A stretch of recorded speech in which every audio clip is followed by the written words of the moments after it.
So perhaps I can start with a little bit about myself, just very briefly. When I was 16, I was tremendously fortunate to win a scholarship to go and finish my schooling in Italy. And from Italy, I went to Harvard to complete a degree in physics and computer science. And upon graduating, I came back to South Africa and I got a very lucrative job with an asset management firm. In many senses, I was on the trajectory to success that many kids only dream of, which is why I feel I probably need to explain why it is that I am no longer on that trajectory, but am instead spending most of my time with 12 and 13-year-old kids doing maths in Khayelitsha and younger townships. It's taken my parents about a year to come to terms with this, and my dad is still convinced that this is just a hobby. My friends all nod their heads politely, but ultimately they are baffled at my decision. An explanation. When I was a child, I had a second mom, and her name was Coco. Coco was a brilliant woman. She had learned to speak German as a child, working on the farms in Westphalia in the Limpopo. And when she came to work for us, she learned to speak French, just so that she could help my sister with her homework. Coco taught me and my sisters about the value of discipline, hard work, and persistence. But while I loved Coco and while I loved having her around, I always knew that there was something strange about this situation. What was a brilliant woman like this doing polishing shoes and ironing shirts? Coco could easily have been a teacher, a principal, a doctor, or an engineer. But she wasn't. When I was 14, my sisters dragged me off to an adoption home to go and feed and burp babies and do whatever you do at adoption homes. And surprisingly, I enjoyed this activity enormously and began going there very regularly.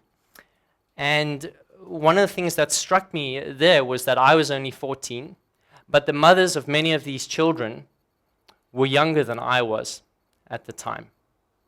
And there was something very strange about this situation too.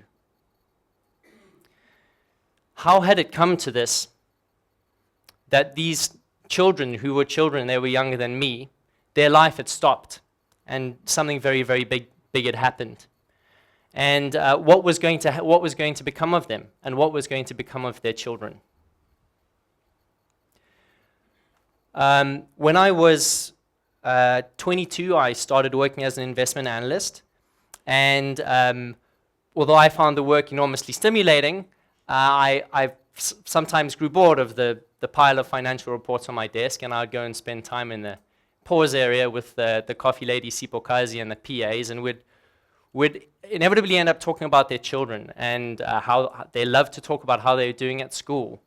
And I grew very interested in these kids, and so what I did was I set up an incentives program. I was very financially minded at the time, so I knew how bonuses worked.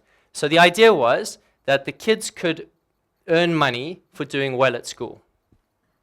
And I did this for 2.5 years with astonishingly little success. Because I came to realize that it doesn't matter how much you incentivize a child.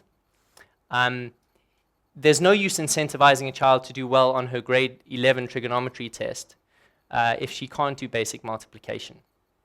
Okay? The kids that I was working with were in grade 10 or 11, but in reality, these kids were probably in grade 5 or 6. Okay? What had happened to their education, and what was going to happen to them?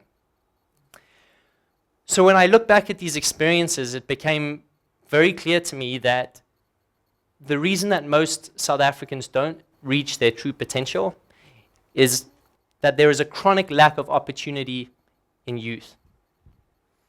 And for most people, that's a non-existent education or a strongly impaired education. So looking back at these experiences, it now seems inevitable in my own life that I would slowly gravitate towards this most fascinating and compelling challenge that we have in society, which is education. So education is a big thing. It's a complex thing, and I don't pretend that I'm equipped to deal with it as a whole. So I'm going to simplify it to something a little bit smaller and begin with something that I am passionate about, which is maths. So what is the status quo?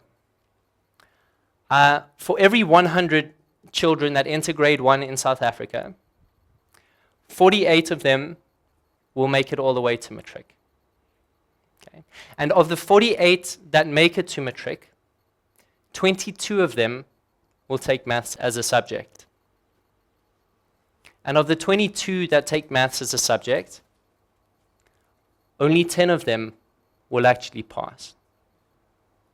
And of the 10 who pass, only 4 of them will pass with a score that's greater than 50%. Okay?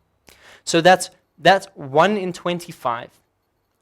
1 in 25 children that enter South African schooling system will leave school with a meaningful understanding of this important subject. Okay? 24 out of 25 times, if you're a child going to South African school, you will leave school without an understanding of the subject, which means that you'll have severely limited access to tertiary education and employment opportunities.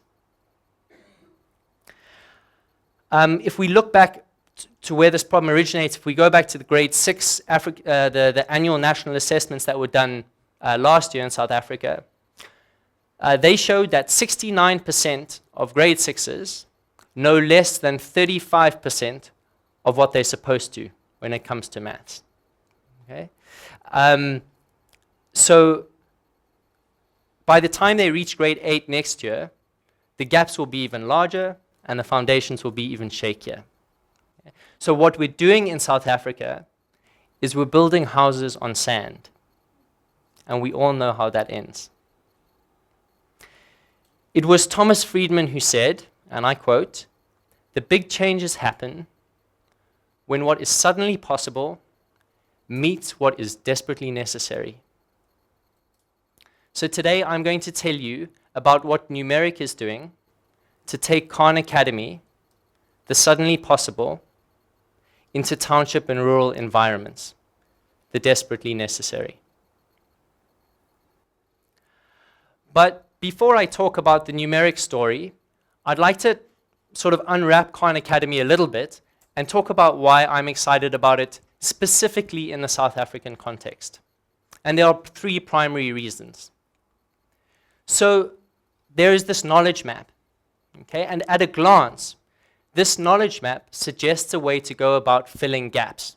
But the point is, as a child filters their way down this map, they start at the top node, and as they filter their way down, they move very quickly through the stuff that they know, and they spend a lot longer on the stuff that they don't know.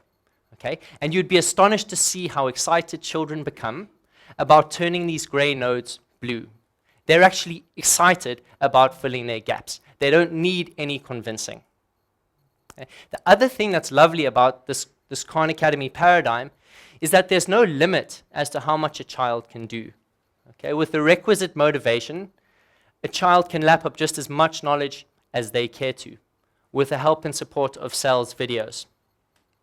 Like I always say to my coaches, the tragedy in South Africa is not that kids don't want to learn. It's that some kids do want to learn, but can't. And what Khan Academy allows, or what Khan Academy provides, is an outlet to them. The third thing that really excites me about Khan Academy is video. And so let's talk about South African education for a moment. It is supremely difficult to convince our best teachers to go and work in township and rural environments. Okay? They get offered great jobs at well-resourced schools, often with marginally to materially higher salaries. Okay? The principals at these schools compete fiercely for their skills. and this is as it should be. But it also entrenches an educational bias, whereby those families that can afford the best education get the best education.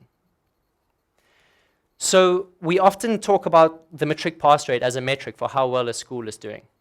So what I've done here is I've plotted the matric pass rate for schools in the Western Cape versus the average annual school fee at those schools. And if you look carefully, you can see a sort of, there's a vague correlation between how much families are paying and what they're getting out. But you'll also see that some of the no-fee schools are actually doing quite nicely. But if we do what Jonathan Jansen suggests, and we don't look at pass rate, but we look at the university exemption rate, the picture becomes much clearer. A child's access to quality education is directly proportional to a commensurate ability to afford that education. That's what's happening in this picture. If knowledge is power and power is amandla, this hardly looks like amandla awetu. This looks a lot more like amandla to the people that can afford it. And so the question that this data asks is, how do we take some of that knowledge and give it to the kids that need it most?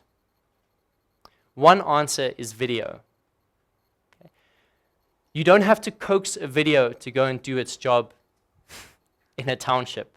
Okay? It doesn't grow tired. It doesn't grow weary. It doesn't lose motivation. It doesn't skip class to drink tea and have a cigarette. Okay? More importantly, appropriately licensed video doesn't cost anything. And equally importantly, it's easily transferred. 300 hours of world-class education on a single 32 gigabyte flash drive. So if you ask me why I'm excited about Khan Academy, it's because we can start to take some of this over here. All right, the knowledge map lends itself to filling gaps. Video gives us a means at last to take world-class, top-flight quality instruction to children who may never have seen it before. And the gamified nature of this platform gives children a real incentive and a roadmap as to where they need to go.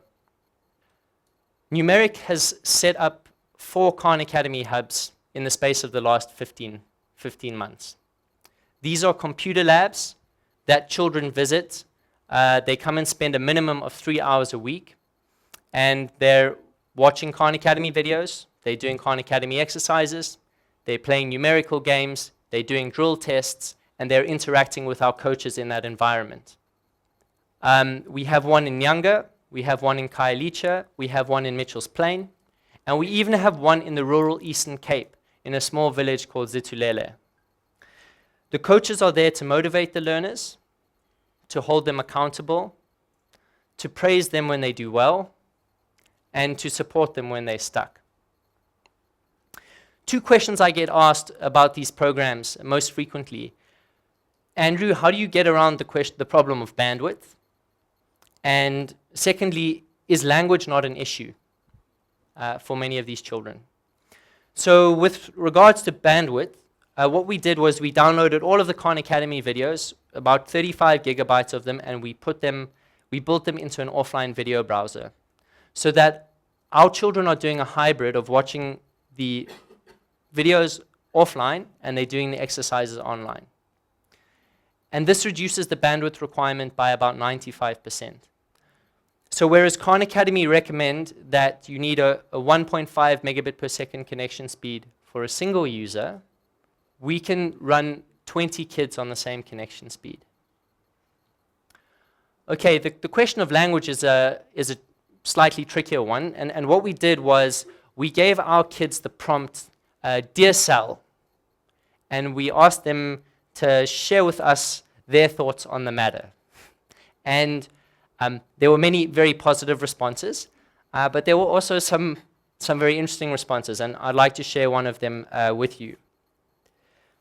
So this child writes, Dear Sal, complaint letter, underlined. I would like to complain about your voice. When I listen to your video, I don't hear your voice clearly. I would like you to change your voice to normal form. Some of your video is great, but some are under-edible. I hope this finds you well. So clearly language is an issue for some of these kids. And certainly for our kids in the Eastern Cape who speak no English, we have to make a plan. So what we've done at the University of Cape Town is we've launched a translation project. And we're translating the videos into Xhosa. The idea is basically that it's better to have the kids watching the videos in their mother tongue than not at all.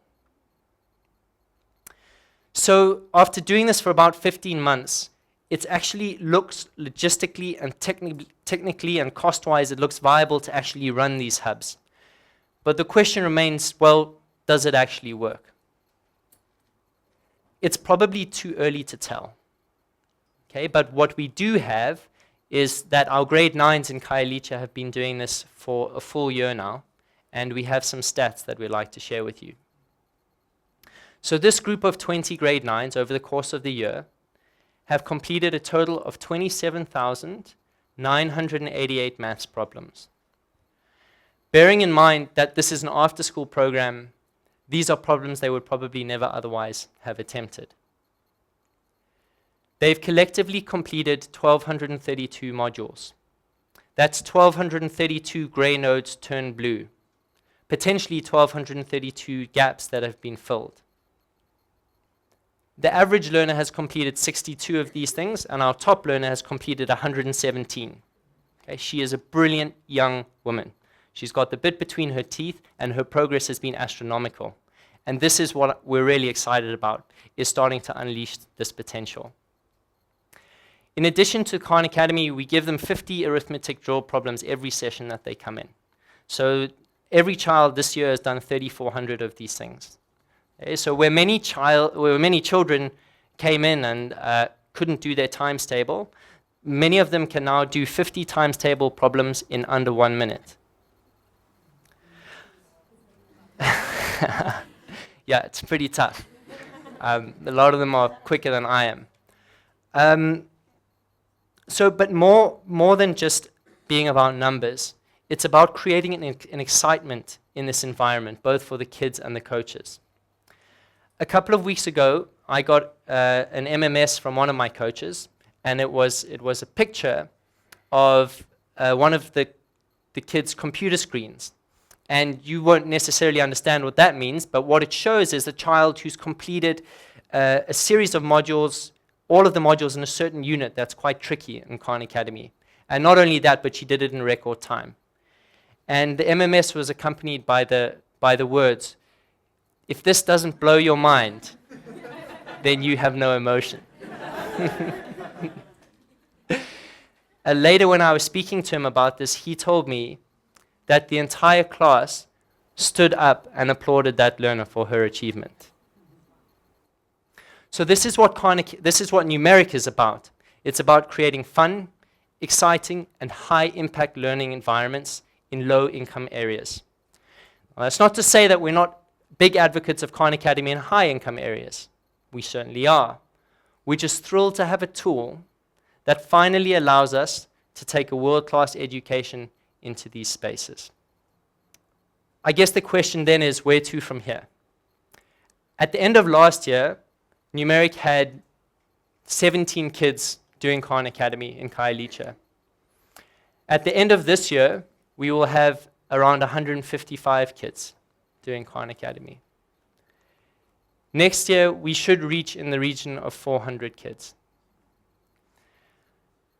But there are about 1.5 million grade 8s and grade 9s in South Africa. And we cannot hope to reach them all as a single organization. But what we can do is we can show other people what's possible. We are pioneering a model for learning. It is a model that does not discriminate on geographical location or income. It doesn't require a highly skilled teacher, but it can produce the same outcomes. We are nurturing an appreciation of and an understanding of technology in young South African kids. And this model allows for these kids, the kokos of South Africa, to fulfill their innate potential. I would like to end with a quote from a contemporary British mathematician called Andrew Wiles. Andrew Wiles was responsible for solving one of history's hardest mathematical problems, called Fermat's last theorem. He had the following to say: "One thing I've learned is that it is important to pick a problem based on how much you care about it. However impenetrable it seems, if you don't try it, you can never do it. I know it's a rare privilege, but if one can really tackle something in adult life that means that much to you, then it is more rewarding than anything I can imagine." End quote. Thank you.